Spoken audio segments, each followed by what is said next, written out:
उर्मिला की हालत देखी ना तुमने। अब कुछ दिनों तक मेरे ही मसाज से काम चलाना पड़ेगा।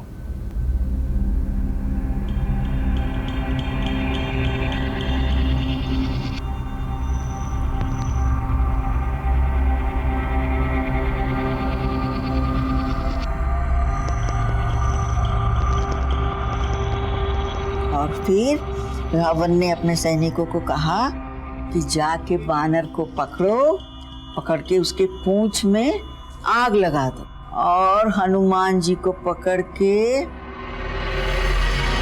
बाथरूम जाच्छी बाबा।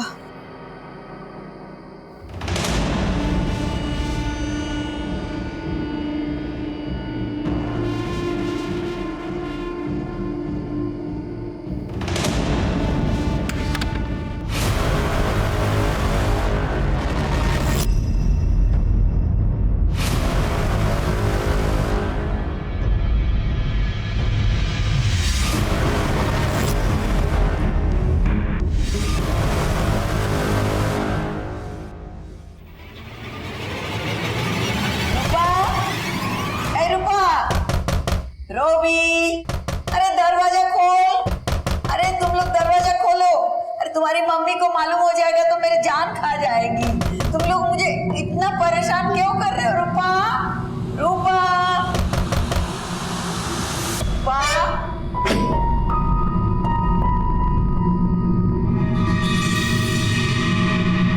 क्यों दरवाजा बंद किया था? मैंने नहीं किया, किसी और ने किया। सोए पड़। ये गोपा क्यों नहीं आई अभी तक?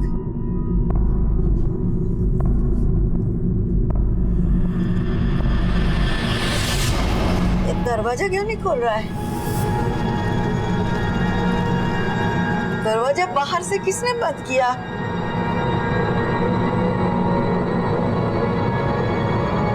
उर्मिला, उर्मिला,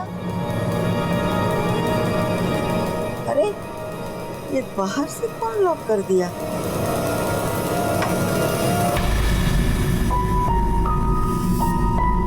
उर्मिला, उर्मिला,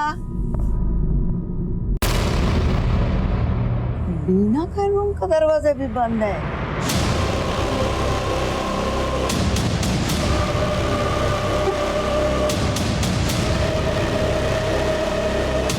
बीना, Oh my God! क्या हो गया? Help! बिपिन! चंदन! Help! Help! मापिन! सोलोमन! चंदन! जल्दी आओ! Oh God!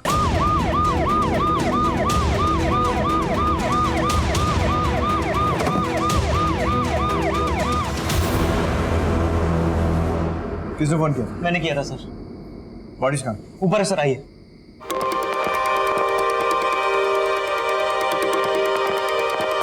पूरे घर की अच्छे से तलाशी लो, छोटे से छोटा सबूत, कोई भी क्लू, कुछ भी मिस नहीं होना चाहिए। सब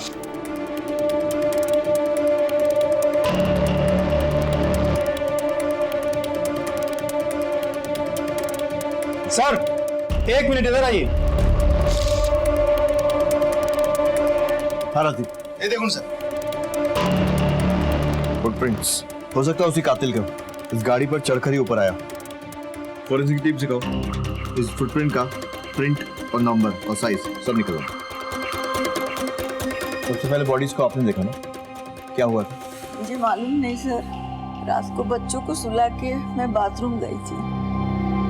फिर मैं बाथरूम गई थी तो मैंने देखा बाथरूम का दरवाजा बंद है। फिर मैंने बहुत आवाज दिया, फिर मेरी नातिन ने मुझे दरवाजा खोल के दिया और फिर मैं सोची ये मेरे साथ शरारत कर रही होगी, पर नहीं, मैंने देखा कि अंदर आने का जो दरवाजा है वो बाहर से बंद है। फिर मैंने सोचा कि मैं एक बार उर्मिला की हाल पूछ लूं। फिर उर्मिला के पास गई तो उसके दरवाजा भी बाहर से बंद थी। फिर मैं बीना के पास गई, बीना का रूम भी बाहर से बंद था और जब मैं दरवाजा खोली तो अब तुम? मैं उर्मिला, मेरा कमरा बीना मैडम के कमरे से लगा हुआ है सर। मैं तो आज ही लौटी हूँ कलकत्ते से ऑपरेशन करवा के। टाँकों में बहुत दर्द होती है, डॉक्टर ने मुझे नींद की गोली दी और बस वही खा के मैं सो रही थी, और उससे पहले क्या हुआ मुझे नहीं पता सर। अच्छा, আপনার হিসাবে তিজোরি में कितना ज्वेलरी और कैश होगा? আমার মনে হয় ক্যাশ 2-3 লাখ টাকা হবে। জুয়েলারি 10-15 ভরি সোনা হবে, কেন কি লাস্ট টাইম দুর্গাপুজোর সময় আমি দেখেছিলাম। तुमरा किछु जानो? बीते कुछ दिनों में किसी के साथ कुछ हुआ हो, किसी पे शक गया हो? सर ये रखाल होगा। तेरी माफी की ऐसी की तैसी। राधा दा गाली मत दीजिए आप। बालू क्या रुक रुक रुक रुक रुक। मकान खाली करवाने से क्या होगा? इसका इलाज सोच लिया मैंने। चलो तुम लोग। सर पक्का उसी ने किया होगा सर। रखाल, बुलाओ इस रखाल को पूछताछ के लिए। सर अब बाहर आओ। इसका फुटेज निकालो। सर। हाँ सर, खबर मिली मुझे। अरे सर, हम तो समाज सेवक हैं, हमारा तो काम है पुलिस की मदद करना। आप चिंता मत कीजिए, मैं अभी हाजिर होता हूँ।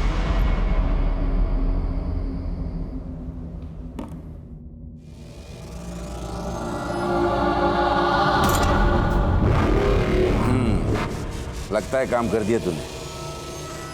अब मेरी बात कान खोल कर सुन, कोई भी ऐसा काम मत करना जिससे किसी का भी शक तेरे ऊपर जाए। संभल कर रहना। हाँ सर, सही सुना है आपने। झगड़ा हुआ था मेरा आबिर से और उसके लड़के लोगों से। मेरी हैप्पी एनिवर्सरी की पार्टी थी और सारी पार्टी का सत्यानाश कर दिया था साल। मैंने उसे जान से मारने की धमकी भी दी थी और मैं उसे जान से मारता भी, लेकिन मुझसे पहले बाजी किसी और ने मारी। तुम्हारा कहने का मतलब है कि तुमने उसे नहीं मारा? बिल्कुल। काल रात कथा छिलो? घर पर था। दिन भर पार्टी का काम करते हैं ना, तो थक जाते हैं, तो रेस्ट की जरूरत होती है। एटा तो होते पारे कि ये काम तुमने खुद नहीं किया बल्कि किसी और से करवाया। क्या छोटे सर, कोई बड़ा केस होता तो बात समझ में भी आती। ये छोटे मोटे केस के लिए क्या झूठ बोलूंगा। इस बार पार्टी से विधायक का टिकट चाहिए और आप ही लोग तो जितवाएंगे मुझे। चलता हूँ। नमस्कार। इस पे नजर रखो, हमारा प्राइम सस्पेक्ट यही है। सर। राजीव, अगर ये दोनों मर्डर रखाल ने करवाए तो उसने बापिन को क्यों छोड़ दिया? छोड़ लड़की को। क्योंकि झगड़ा तो बापिन की वजह से ही शुरू हुआ और अभी तो खाली बीच बचाव करने आए। सर एटा तो होते पारे कि ये काम रखाल ने नहीं किया है, किसी और ने लूटपाट के इरादे से किया हो सकता है, लेकिन यही बात मेरे गले नहीं उतरी। क्योंकि अगर कोई लूटपाट के इरादे से घर में घुसता है तो उसका मेन मोटिव होता है लूटपाट करना, मर्डर नहीं। मर्डर वो तभी करता है जब फंस जाता है या फिर पकड़े जाने का खतरा होता है। लेकिन यहाँ पर बीना और अबीर दोनों गहरी नींद में सो रहे थे। इसका मतलब ये है कि जो कोई भी था लूटपाट के इरादे से नहीं आया था, इसका मोटिव मर्डर ही था। सर देखा जाए तो दोनों सूरत में एक नोटिस करने वाली बात है, घर में कोई फोर्स एंट्री नहीं हुई थी। वो पहले आबिर के कार के छत पे चढ़ के पहले माले में दाखिल हुआ, वहां उसने उर्मिला को लॉक किया, नीचे आया, नीचे आके पूर्णिमा को बाथरूम में लॉक किया, फिर ऊपर गया, ऊपर जाके जो पति पत्नी रूम में सो रहे थे उन दोनों को मारा। सर इससे यही प्रूफ होता है कि वो जो कोई भी था उसको घर के नक्शे के बारे में, ज्योग्राफी के बारे में बहुत अच्छे से पता था। या फिर ये भी हो सकता है कि उस रात घर में कोई आया ही नहीं, ये जो कुछ भी हुआ उन्हीं लोगों ने किया जो उस रात घर में मौजूद थे। लेकिन सर उस वक्त तो घर में सिर्फ उर्मिला और पूर्णिमा ही थी। अगर मान भी ले कि ये खून उन दोनों ने किया है या फिर किसी एक ने किया है और दूसरे को रूम में लॉक कर दिया था, तो फिर सवाल ये उठता है कि दूसरी ने अपने आप को बाहर से कैसे लॉक कर दिया? हो सकता है ऐसा कुछ हुआ ही ना हो और दोनों झूठ बोल रहे हैं। सर पॉसिबिलिटीज तो बनती है, लेकिन इनके लिए उन दोनों के पास एक मोटिव भी तो होनी चाहिए। वैसे आबिर के कार के छत से जो हमें फुटप्रिंट मिला था, इन सब में वो कहाँ फिट बैठता है सर? वही चलाने वाली दंपत्ति अबीर और बीना की रहस्यमय तरीके से हत्या के बाद पुलिस ने रखाल को मेन सस्पेक्ट मान तो लिया था, लेकिन शक उस अनजान लुटेरे पे भी था जो इस दंपत्ति का कत्ल करने के बाद उनकी लाखों की नकदी और जेवर लेकर फरार हो गया था। लेकिन हत्या के वक्त घर के सारे दरवाजों के बाहर से बंद होने की कहानी सुनाने वाली उर्मिला और पूर्णिमा भी शक के घेरे में थी। सच्चाई जानने के लिए पुलिस ने कत्ल के वक्त मौजूद बीना और अबीर के बेटे रोबी और बेटी रूपा से पूछताछ की। आप लोग थोड़ा अंदर जाइए, बच्चों से कुछ बात करनी है।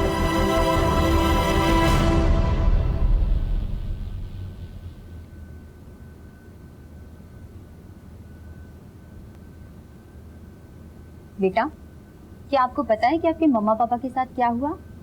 सिम्मा ने बताया था कि मम्मी पापा भगवान के पास ऊपर चले गए, वो कभी भी नहीं आएंगे। मुझे बताओ कि कल रात को क्या हुआ था। दिम्मा को कल रात को किसी और ने बाथरूम में बंद कर दिया था। फिर मेरी आँख खुली थी और मैंने देखा कि बाथरूम में कड़ी है। बाद में मैंने खोली, दिम्मा बोली तूने क्यों बंद किया दरवाजे की कड़ी? मैंने बोला मैंने नहीं किया, किसी और ने किया। बाद में वो बोले तू आँख बंद करके सो जा, लेकिन मैं देख रही थी वो दिम्मा बाद में वो दरवाजा के खटखट कर रही थी, बाहर से किसी और ने कड़ी मारी थी। दिम्मा ऊपर चली गई, जोर जोर से चिल्लाई पुलिस को बुलाओ, पुलिस को बुलाओ। थैंक यू बेटा। वेलकम।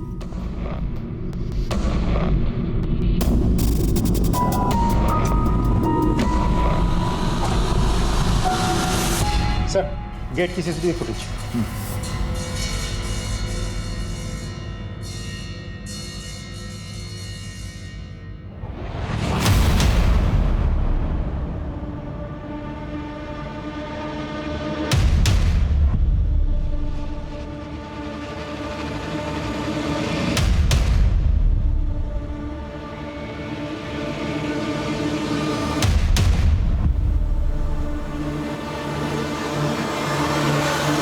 मतलब ये ओवरकोट वाला ही वो मर्डरर है जिसकी हमें तलाश है। कार की छत पे जो फुटप्रिंट मिला था, फॉरेंसिक से कुछ पता चला? बस इतना ही पता चला कि वो किसी 9 नंबर जूते का है, जो कोई भी एवरेज हाइट नॉर्मल बिल्ड का आदमी हो सकता है। गोपाल, चंदन, बापिन और सोलोमन सबको पूछताछ के लिए बुलाओ, लेकिन अलग अलग। सब मर्डर वाली रात को तुम चारों, गोपा, चंदन, बापिन और तू, मर्डर के पहले कहीं चले गए थे और मर्डर के ठीक बाद में वापस लौट आए। ये कोइंसिडेंस था या फिर सोची समझी प्लानिंग? ऐसा कुछ भी नहीं है सर। हम लोग तो पार्टी करने गए थे सर, लेकिन जब हम वहां पहुंचे तो मर्डर हो चुका था। एक रात पहले तुम्हारे मालिक का रखाल से इतना बड़ा झगड़ा हुआ, अगले दिन उसने तुम्हारा सामान बाहर फेंक दिया और उसके बाद भी तुम लोग पार्टी के लिए निकल गए। उसी झगड़े की वजह से गए थे सर। एक तो इतने दिनों से लगातार काम कर रहे थे, ऊपर से ये सब कुछ हो गया। सर सबका मूड बहुत ज़्यादा खराब हो गया था, इसलिए हम सब ने सोचा थोड़ा बाहर जाएंगे, मूड अच्छा हो जाएगा। बस सर। आबिर और बीना के साथ कितने साल से काम कर रहा है तू? सर हम सब लोगों को 2-3 साल हो गए थे, लेकिन गोपा यहाँ नई थी। नहीं मतलब कितनी नहीं? 1 हफ्ता पहले आई थी मैं यहाँ मैडम, और वो पार्टी मेरी तीसरी पार्टी थी। आबिर और बीना को कैसे जानती हो तुम?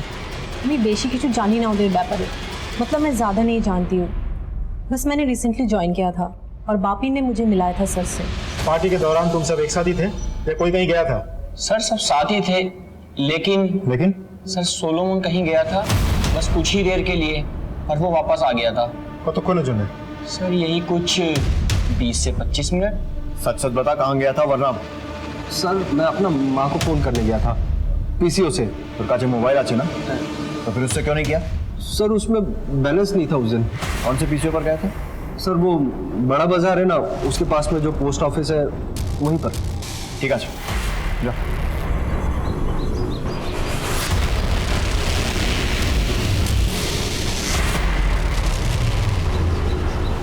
इन चारों को फिंगरप्रिंट्स और जूते का नाप लिया। सोलोमन पर नजर रखो और पता करो कि जिस पीसीओ पर जाने की बात कर रहे हैं वहां गया भी था या नहीं।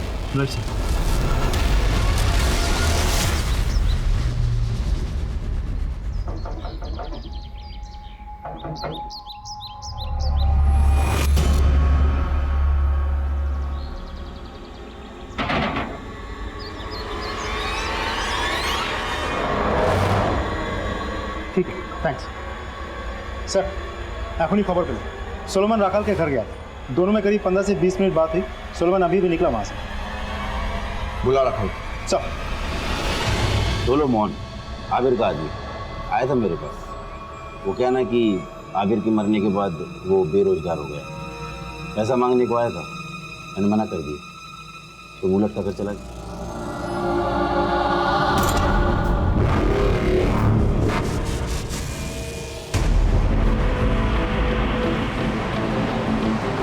सोलोमन कोথায় रे? पता नहीं सर, जब से पुलिस स्टेशन से आए हैं तब से वो घर नहीं लौटा है। उसके नंबर पे भी फोन किया लेकिन उसका नंबर नहीं मिल रहा है। जाने से पहले उसने कुछ कहा था? वो कहाँ जा रहा है? नहीं सर। पैसों की जरूरत थी उसे? हाँ सर, उसे पैसों की जरूरत तो थी सर। अभी सर का मर्डर होने से पहले उसने एक दिन सर और मैडम से बात भी की थी इस बारे में। क्या? 1.5 लाख? हाँ दादा, बहुत ज्यादा जरूरत है दादा। माँ का ऑपरेशन कराना है, डॉक्टर ने कहा ऐसी मत करना पड़ेगा। अरे तो ताते हमें की कर दो दादा, मैं चुका दूंगा ना धीरे धीरे सैलरी में से। कैसे चुकाओगे? कितनी है तुम्हारी सैलरी? 10,000 की सैलरी में तुम काम करते हो, तुमको 1.5 लाख में कैसे एडवांस दे दूं बताओ मुझे सोलोमन। इतनी बड़ी रकम हम तुम्हें नहीं दे सकते। Not possible Solomon. ठीक है, अगर वो घर पर नहीं गया तो कहाँ जा सकता है? सर, हाँ नहीं, इस केस में जितने भी लोगों के नाम जुड़े हैं उन सभी के मोबाइल के लोकेशन रिपोर्ट्स आ चुके हैं। सर, उस रात पूर्णिमा और उर्मिला घर पर ही थे। सर, पूर्णिमा मोबाइल यूज नहीं करती, लेकिन उर्मिला का मोबाइल का लोकेशन उसी एरिया का है जहां आबिर का घर है। और सर, ये बापिन, सोलोमन, चंदन और गोपा, इनके मोबाइल भी उसी एरिया में एक्टिव थे जहां इन्होंने अपने होने की बात कही। आई मीन उस रेस्टोरेंट में। सोलोमन के बयान के हिसाब से वो पीसीओ पर था, लेकिन उसके मोबाइल का लोकेशन पीसीओ पर ना होकर आबिर के घर के एरिया का है। इसका मतलब उसने हमसे झूठ कहा कि वो अपनी माँ से बात करने पीसीओ पर गया था, जबकि वो आबिर के घर पे था। और सर, हमने जो सबके जूते के नाप लिए थे उसके अनुसार मौका वारदात पर हमें जो फुटप्रिंट मिला था उसके साथ सोलोमन के जूते का साइज मैच होता है। सोलोमन आई एम श्योर यहाँ से फरार हो चुका होगा। उसके गांव वाले घर पे जाओ और पूछताछ करो। तुम आबिर के घर पर फिर से जाओ और देखो घर में घुसने का कोई और एंट्री पॉइंट है, और सीसीटीवी फुटेज भी फिर से चेक करो। आई एम श्योर हमसे कुछ ना कुछ तो मिस हो रहा है।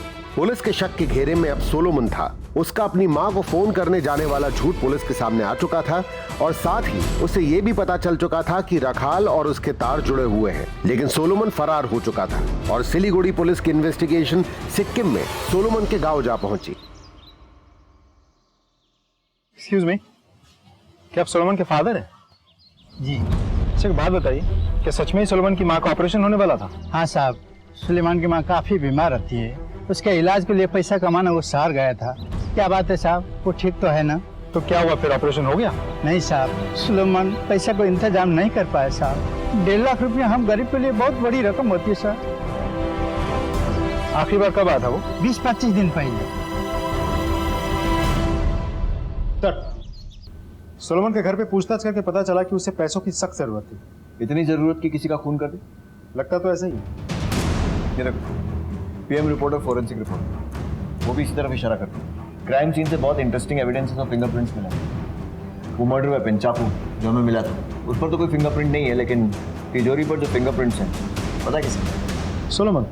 एग्जैक्टली। सोलोमन को पैसों की जरूरत थी और आबिर के मना करने के बाद उसके पास और कोई सोर्स नहीं बचा था जहाँ से वो पैसे अरेंज कर सके। रखाल सोलोमन के पैसों की जरूरत पूरी कर सकता था और सोलोमन रखाल के लिए आबिर से बदला ले सकता था, क्योंकि वो आबिर के घर की हिस्ट्री और ज्योग्राफी अच्छी तरह से जानता था। और कार के ऊपर जो फुटप्रिंट मिला वो भी सोलोमन था। मतलब सोलोमन ही असली कातिल है जो राखाल के कहने पे दोनों खून किए।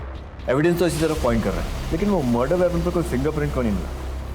इन एनी केस उसे ढूंढना तो ही, उसके against non available arrest warrant निकलवाओ। पुलिस की इन्वेस्टिगेशन के दौरान अबीर की सास पूर्णिमा का अबीर और बीना के मर्डर से ठीक 2 घंटे पहले का संदेहास्पद सीसीटीवी फुटेज मिला और घात लगा के पुलिस टीम ने पूर्णिमा को रंगे हाथों पकड़ लिया। क्या ये सब? सर, मेरी बेटी और उसके पति के हत्या में मेरा कोई हाथ नहीं है सर। तो उसके मर्डर वाली रात को, मर्डर के कुछ घंटों पहले घर से मंदिर का झूठ बोलकर कहाँ गई थी आप? और इतना ज्वेलरी और कैश कैसे आया आपके पास? वो दोनों मुझे मेरा मकान अपने नाम में कर लिया और मेरे को कहीं का भी नहीं छोड़ा। और तो और वो मुझे वृद्धाश्रम भेजने को सोच रहा था, इसलिए मैं थोड़ी थोड़ी पैसे चोरी करके और इनके पास रखती थी कि मेरे बाद में मेरे काम आएगा।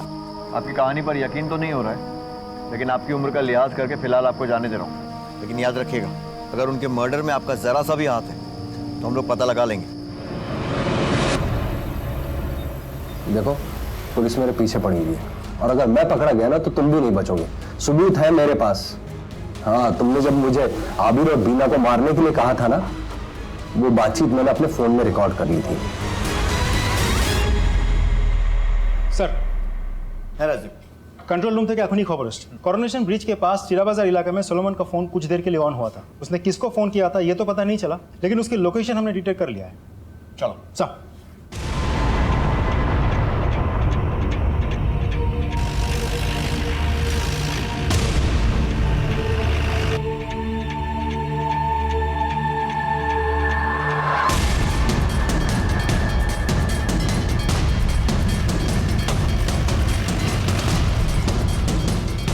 শোনো,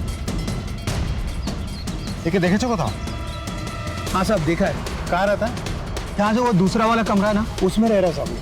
ठीक है सर।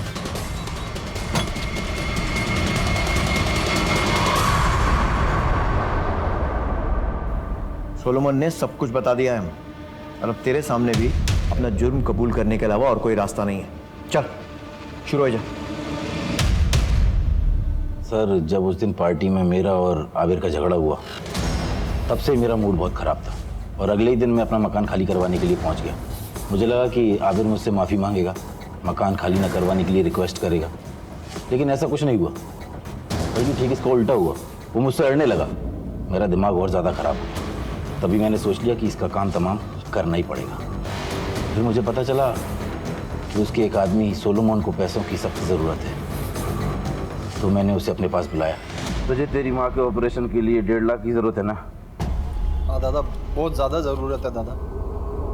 मैं तुझे 5 लाख दूंगा। 5 लाख? लेकिन तुझे मेरा एक काम करना होगा। क्या काम करना है दादा, बोलो ना। वो जो तेरे बॉस है ना, बीना और आबिर, उनका मर्डर करना होगा। मर्डर?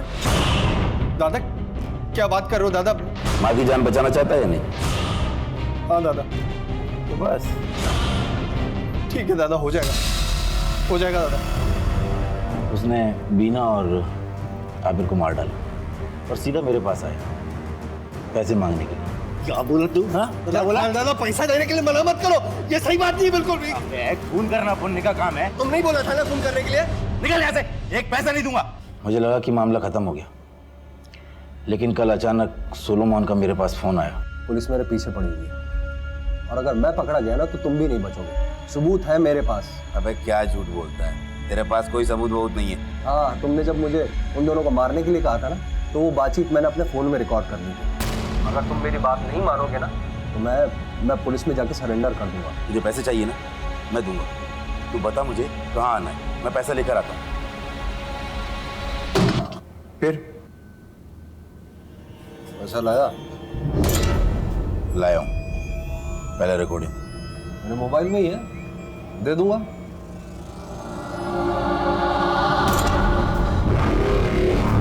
दादा मुझे कुछ नहीं चाहिए, मुझे पैसा वैसा नहीं चाहिए दादा। दादा एक बात और, मैंने आपसे झूठ बोला था, मैंने आबिर और बीना को नहीं मारा दादा। साले, तू अभी तक मुझे बेवकूफ बनाता रहा। बहुत बड़ी गलती होगी दादा, मैं किसी को कुछ नहीं बताऊंगा। और दादा मेरे फोन में रिकॉर्डिंग भी नहीं है। मुझे जाने दो प्लीज, मुझे जाने दो, जाने दो।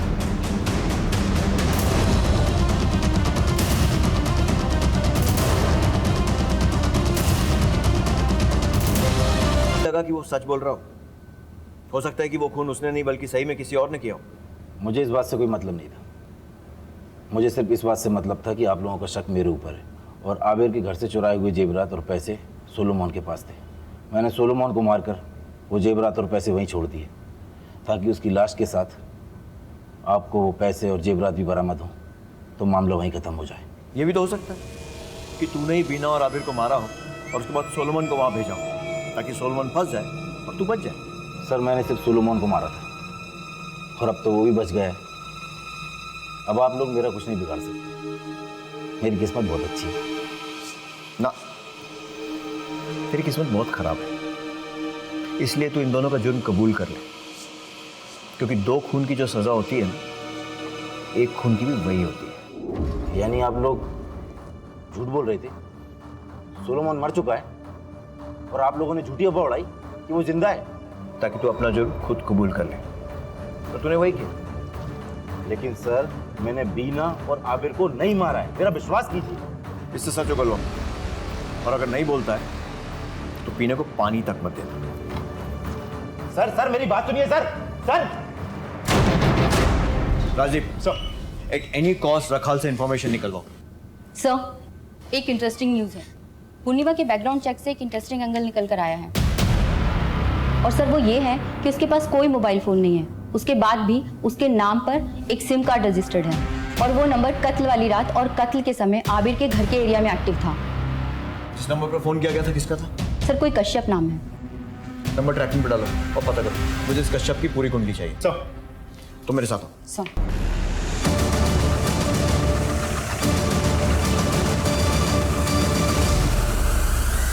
सर मैं झूठ क्यों बोलूंगी?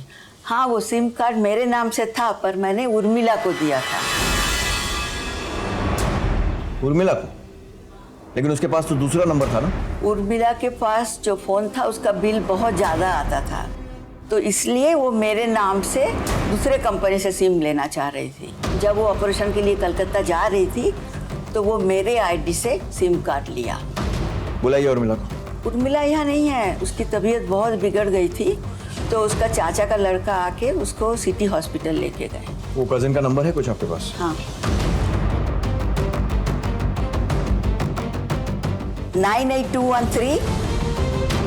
सर, ये तो वही नंबर है जिस पर कत्ल वाली रात फोन किया गया था, कश्यप का नंबर। लेट्स गो।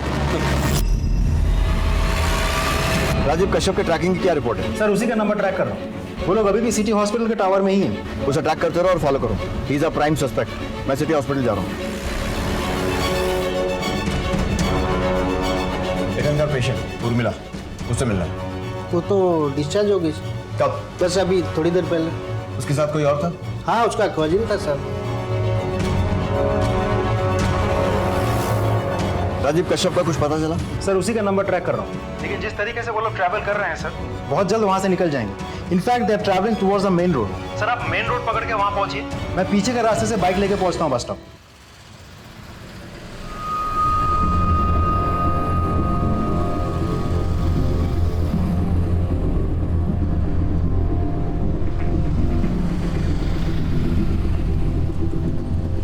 कश्यप का नंबर लगा कर दो।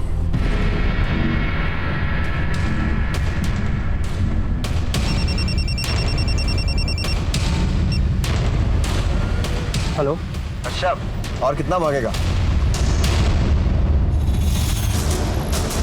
पुलिस, फंस गए हम लोग। भागो। चलो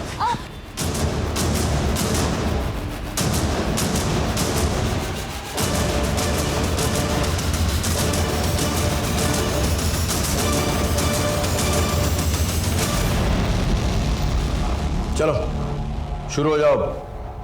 तुम्हारे आंसुओं के पीछे तुम्हारे असली चेहरे को देखना है मुझे। पता तो चले दोनों के दोनों कजिन्स मिलकर क्या खिचड़ी पका रहे थे। मैं उर्मिला का कजिन नहीं हूं सर, ये मेरी गर्लफ्रेंड है। हम दोनों एक दूसरे से बहुत प्यार करते हैं बचपन से। हम लोग गेंटोक में थे। मेरे पापा मरने के बाद मेरी परिवार की पूरी जिम्मेदारी मेरे ऊपर आ गई थी, इसीलिए मैं वहाँ से यहाँ आ गई पैसा कमाने के लिए। फिर एक दिन अचानक से इसने मुझे अपने नए नंबर से कॉल की और कहा कि वो कोलकाता में और मैं भी फौरन चला हूँ। और जब मैं वहाँ पहुँचा तो क्या? तो मैंने देखा कि ये पेट से थी। अब हमारे इवेंट कंपनी का मालिक और उसकी बेबी बीना, वो लोग इंसान नहीं थे सर, वो लोग परवर्ट थे। उन लोगों ने मेरे मजबूरी का फायदा उठाया, मुझसे गलत काम करवाते थे। कब से चल रहा था ये सब? पिछले 1 साल से। तुमने इसे रोका क्यों नहीं? किसी से कहा क्यों नहीं? पुलिस में रिपोर्ट क्यों नहीं की? कैसे करती सर वो? जब आबिर ने इसका रेप किया तो बीना ने इसका एक एमएमएस बना लिया था, जिसे दिखाकर वो लोग इसे ब्लैकमेल किया करते थे। और मैंने तय किया कि मेरे उर्मिला की जिन्होंने ये हालत की है, मैं उन्हें छोड़ूंगा नहीं, मैं उन्हें मार डालूंगा। मैंने फैसला कर लिया। तू बता, तू भी यही चाहती है ना? साथ देगी ना तू मेरा? बोल। मैं इसे लेकर आबिर के घर पहुंचा और मैंने सबसे कहा कि मैं इसका कजिन हूं और मैं इसे यहाँ छोड़ने आया। और इसे छोड़ने के बहाने मैंने पूरे घर का नक्शा अपने दिमाग में बैठा लिया था। और मैंने उर्मिला से कहा कि जब सब सो जाए तो मुझे वो रात को फोन करे। तुम आ जाओ अभी, कोई नहीं है, मैं दरवाजा खोलती हूँ। मैं तैयार था। मैं ओवरकोट पहनकर आया ताकि अगर कोई मुझे देखे भी तो पहचान ना सके।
हम लोग ने सोचा था कि ये सब हो जाने के बाद हम दोनों गैंगटॉक निकल जाएंगे।